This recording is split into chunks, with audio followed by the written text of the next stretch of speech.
So this is a video that might start a series of videos on my channel when it comes to what's the next step for Riot, for League of Legends after Arcane, now that Arcane is gone, what they potentially might explore, what stories are out there, what characters are out there. I'm trying to dig out the most interesting stuff that I personally would like to see and stuff that would work well when it comes to adaptation, because as we know, Arcane was a show based loosely on League of Legends. It wasn't a one-on-one direct adaptation. It was more of a I guess I would say that League of Legends served as an inspiration and characters that only had sort of a brief background, some voice lines, some lore here and there, lore that changed over the years. They were giving a new life in Arcane, much more depth. A good example would be Caitlyn, because in the League of Legends lore, she was basically a sheriff of Piltover, of the Piltover Enforcers, working very much according to the letter of the law, cooperating with Vi. They had some sort of a thing, as voice line suggested, but Arcane added so much more to that and took her character overall. Piltover and Zone are basically just a fracture of what Runeterra has to offer. There's many other regions going as big as like continents, because Piltover and Zone, there are sort of countries/cities working on their own, but you have entire lands much bigger than that. Good example being Shurima, which is more of a desert area, or Freyot, which is more of an icy, wintry landscape. Each region has their own champions, its own stories, its own history. When I watched Arcane for the first time, I didn't know much about all of that, but between Arcane Season 1 and 2, I took a deep dive and I discovered that League of Legends lore is actually fantastic. You don't even have to play the game to read the stories, to listen to the voice lines, to find out about the characters, find it absolutely immersive as I did. Having said that, I want to make a couple of videos and tell you which stories would excite me the most when it comes to what they're going to do next, what Riot does next. And we know that they're already working on a couple of spin-off stories. Some of them we can, I think, assume are connected to Noxus.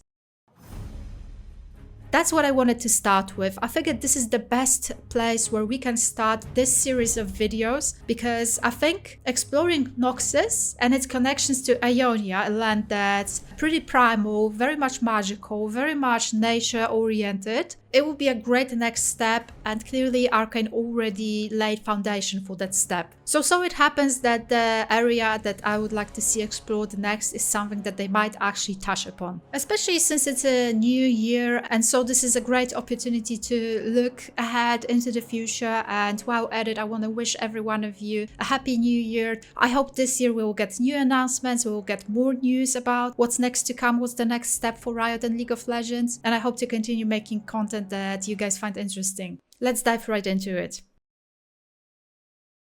So Noxus was already briefly mentioned in Arcane. We know that Mel Medada came from there, the Medada clan. Ambessa Medada was a champion from Noxus. We know that it's a land that's heavily focused on being imperialistic, a region that's thousands of years old. There's a whole history. I will only scratch the surface in this video. I'm not a specialist, and this is not the type of informational type of a video, as there's lots of that on the internet, like if you check out Necrit channel, or like Mavek, who's a Polish League of Legends YouTuber as well. These videos, they are supposed to focus on what I would personally find interesting when it comes to exploring next. So Noxus is a land that's pretty invasive. They started several wars. I guess it's a lot of political connections there that made it happen so, but most of all, Noxus is very much focused on strength, on building character. As a region, they didn't have a lot of natural resources, so they decided to, outsource. And also it's the fact that Noxus was ruled over by Boram Darkwill. By the end of his life, he started sort of losing his mind. He was very much fixated on this idea that he wants to be immortal, that he wants to live forever. Right here, we have to mention the Black Rose, which is an organization that we already got to see in Arcane, an organization that's been working for thousands of centuries. They very much work from the shadows. They try to influence influence rulers in different areas to gain control and to gain more power. So they were trying to influence Boram Darkwill to get rid of him. There was even a plot, a conspiracy going on that failed. When they failed, they decided that it's best to influence him and sell him certain ideas so that he does what they want. Part of Black Rose is LeBlanc that we got to meet in Arcane. That's why I think we might actually see her again and see this part of history again. What I'm discussing right now, it's safe to say that time-wise it's either prior Arcane or around Arcane, because it's quite not clear when it comes to what happened when Arcane sort of changed things around. We're not going to get into that too heavily because we know that they will do whatever they want in the new show anyway. So Boram Darkwill, he was sold this idea that there are artifacts hidden in Ionia. Ionia is another region across the sea, basically an archipelago of islands. You could call it first lands, very primal, very nature-oriented, lots of magical beings ruled over by elders that were sort of in charge of their own provinces. It's not like Noxus, there wasn't one person in charge of entire Ionia. Other than that, they just lived in peace for hundreds of centuries. Since Arcane suggested that we might be heading to Noxus next, it's safe to assume that we're also going to see Ionia, maybe not to begin with. These are two major regions that would require a lot of development, a lot of animations. Basically, it's a lot to handle. Even in this very video, it's just a lot of stories, a lot of champions that I just want to briefly mention and just telling you what seems to be exciting about all of that. So by the end of Arcane, we saw this Raven that was watching over Piltover, and that was a hint because Raven, he's closely connected to a Noxian champion called Jericho Swain. Jericho Swain was a general working in Noxus. He was part of this aristocrat's family. He grew up under Boram Darkwill. He was serving him, and when Boram Darkwill told him and basically entire Noxus army that they are to invade Ionia looking for immortality artifacts, he just did it. They did an invasion, and it's called the first Ionia invasion. Noxus invaded Ionia Islands, and thus a great battle began. Like I said before, Ionia is a land that's focused on peace, on harmony. There's a lot of areas over there that serve as monasteries or orders, and they very much value balance and harmony. Naturally, Noxus invasion corrupted all of that. Decisions had to be made. So we have Boram Darkwill influenced by Black Rose that we already saw in Arcane. That's already very interesting politically speaking how they're going to handle that. If we actually enter Noxus in the next show, then are we going to see Boram Darkwill in charge influenced by Black Rose that we already got to meet? Or are we going to jump straight ahead into the future when Boram Darkwill was defeated? Because Ionia invasion wasn't going as great as Noxus planned. Ionia didn't have any army of its own, but a lot of champions living there and a lot of tribes. They didn't agree to this aggression, and instead of giving up, a resistance started. So despite the fact that Noxus is extremely powerful, they're basically working on their tools and army equipment 24/7, they were not able to defeat entire Ionia because a lot of champions had magical powers and they used them. Now, again, I'm only scratching the surface here because it's just a lot. You can make a separate video on even one of these plots, but I'm sort of trying to discuss what the next show could focus on, giving the wider context, and only mention champions that I find necessary for this very video and its circumstances that I'm covering. Boram Darkwill, instead of creating a successful military campaign, was fixated on finding the immortality artifacts, and so within his own army people weren't really quite pleased. And so Jericho Swain, leader of the opposition, overruled Boram Darkwill and created a Trifarix, which is a tri-power, if you will. He decided that it's not really essential and needed for Noxus to have only one person ruling over it, and given Boram Darkwill example, it would be best if there were 3 people in charge. And so the Trifarix began to exist. Now, as you can see, even Noxus itself is just full of nuance, I would say political struggles, very much like Piltover. Jericho Swain was part of the Trifarix power. Then there was Darius, who was his hand, and a pale woman whose identity was not actually quite revealed, but everyone says that it's supposed to be LeBlanc. The very same LeBlanc that we have seen in Arcane meddling with Melmedarda. That is why it makes so much sense to go there next and to focus on Noxus, how it came to be, how Trifarix came to be. Jericho Swain would for sure be part of that because the Raven is already a major hint. We can assume that the Raven that we saw in Arcane was actually not Swain but Raum. Raum is a demon, but before we get there I do have to go back to Ionia a bit, describe some of the stuff that happened here because it naturally leads back to Swain and to what we could actually see in the next possible show. So going back to the invasion, Jericho Swain led an attack on Placidium Navori. Placidium Navori is a very sacred place, a heart of Ionia, and I cannot discuss it without mentioning another champion that's crucial to that story and that would be for certain crucial for the next possible Noxus Ionia oriented show, which is Irelia. Irelia lived in a small village and she was being taught this special dance technique by her grandmother. She wanted to master the technique, so she traveled to Placidium Navori when she was supposed to be taught the very same technique but under a proper master. Around that time, Noxus invaded Ionia, and when Irelia went back to her village, she basically found everyone slaughtered. She found her home, and then she found graves behind her home. Turns out it was her entire family because her father and her brothers, despite the general peaceful Ionian approach, they were standing up to Noxian soldiers, and so they died. Irelia lost her entire family. Her house was taken by Noxian soldiers as their headquarters. She saw them taking out valuables because going back to Borom Darkwill was after valuables, after artifacts, and so the Noxian soldiers had an order to check every single house. When Irelia saw them taking out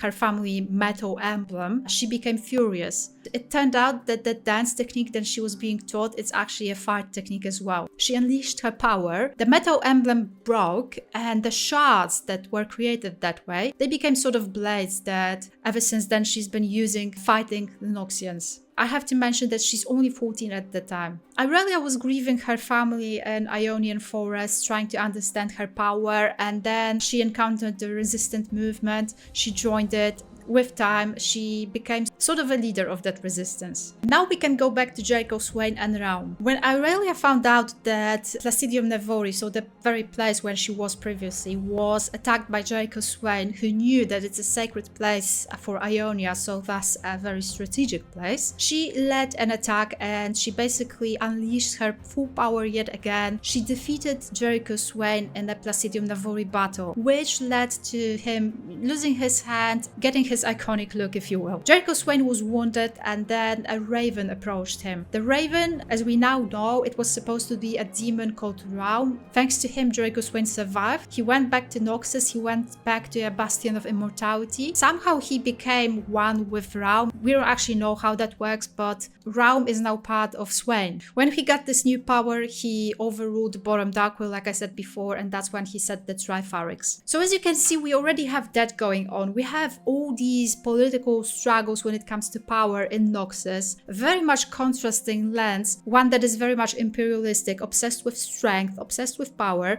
and one that is very spiritual, with lots of magical beings, the primal lands, where elders ruled, where no one was focused on, having a ruler. In the meantime, you have Noxus, basically very much obsessed with starting wars, starting invasions, and wanting to set a leader for other regions as well, basically meddling a lot. Now you have characters like Swain, who's very charismatic and whose history on its own is very interesting. I could definitely see him as part of the next show, and I'd love to see him as part of the next show. And on the other hand, you have characters, champions like Irelia and Ionia, who has a very tragic story, whose story we could follow up on. She has a great arc because the general that took over her home and was responsible for the death of her family, she eventually finds him again and defeats him. So there's a whole arc going on there. Ionia has tons to offer. There's so many stories there. There's so many interesting champions. I would have to mention Karma, who is a spiritual leader of Ionia. She's an ancient soul that's being reborn and different people. She's supposed to remain neutral. She's never supposed to intervene, but knowing the kind of power that she has, she steps up and she becomes part of the Noxian conflict, the Noxian invasion, fighting against them, which is something that elders did not like because they claim that she's not supposed supposed to intervene. There's a lot of Ionians that think that Ionia is so centered on balance that no one's supposed to fight the Noxian invasion back, because the land itself would find its own balance again. And then there's so many brave Ionians who did not agree with that approach. To give you another example, I particularly like the story of Kinku Order run by Master Kusho. It was an order that was supposed to guard the balance of the Ionian lands. Master Kusho's son, Shen, was supposed to be the next leader after Master Kusho. At one point, they sort of adopted this boy named Zed, who grew up with Shen. There's a very interesting story going on there. I would only scratch the surface again, but long story short, Zed was jealous of Shen because when they were practicing their fighting techniques, he wasn't able to defeat him. That is until he found this old casket, and when he opened it, he found some shadow powers within. He absorbed them. Thanks to them, he defeated Shen in battle. Master Kusho, he realized that Zed used techniques that weren't allowed, so he banished him from the order. Zed left and started an order of his own called Shadow Order. There's a whole story there, but end of the day, Shadow Order will be also working against Noxus. When discussing Noxian invasion, I also have to mention Singed, who, as we know, is probably traveling to Noxus by the end of Arcane, and that totally makes sense because during the first Noxian invasion, Singed created chemical weapons that were used to destroy Ionian villages. So Singed might get a chance to, do something again. I also have to mention that Noxus, they really went quite low. They were sending orphans to Ionia, using them as weapons. Among them, there were some champions. For example, Kain. He actually met Zed, so the Shadow Order master, and became his new student. There's also Riven, who's probably one of the most interesting champions out there, but I'm going to make a totally separate video on Riven, and I'm going to mention Yasuo as well. Yasuo is one of the biggest Ionia stories, maybe most recognizable Ionia champion. His story on its own is extremely interesting because during the first Ionia invasion, he was mastering his wind techniques, which is a very, very rare fighting technique. And as a master, he was supposed to guard the elders, but when he heard that there's a Noxus war going on, he left them. When he came back, it turned out that the elder died, Master Suma. Everyone thought that Yasuo was responsible for his death, so he fled because he knew that he cannot really prove his innocence. He was running and hiding for a long time, and then his own brother Yone found him, accused him of killing Master Suma, so they fought and Yasuo had to kill Yone. A very, very tragic story, bitter story between two brothers. At one point, it also connects to Riven, but like I said, I'll be discussing that in a separate video. So really, as you can see, I could keep talking and talking because each champion has its own lore. Even each region has its own history, and it all connects. These are very heavy, big, grand subjects, but I just wanted to briefly show you how there's so much to cover. There's so much interesting stuff there. Riot, League of Legends, they can easily do what they did with Arcane. So take characters and champions that have half of a story written, that are sort of half done, and adapt them into something so much more. It's turning out to be a bit of a longer video, but it's still a long story short. Trust me on that. There's lots of stuff that you can find online, stories, voice lines, a lot of videos made by Necrit, for example. Like I said before, I want this to be a series. I'm gonna make more videos of what I would like to see next. Riven will be the next one. She's such a great champion, fantastic story, so I hope you stick around for that. I want to discuss Diana and Leona, which is an amazing queer couple. Ship, let's say, maybe not couple, from Targan area. So I do hope you enjoyed this series and these videos. Like I said before, Happy New Year. We are starting this year with looking ahead, hoping that we'll get to see so much more from Riot and from League of Legends. Thank you so much, guys. Stay safe. Major shout out to my patrons as always. Bye.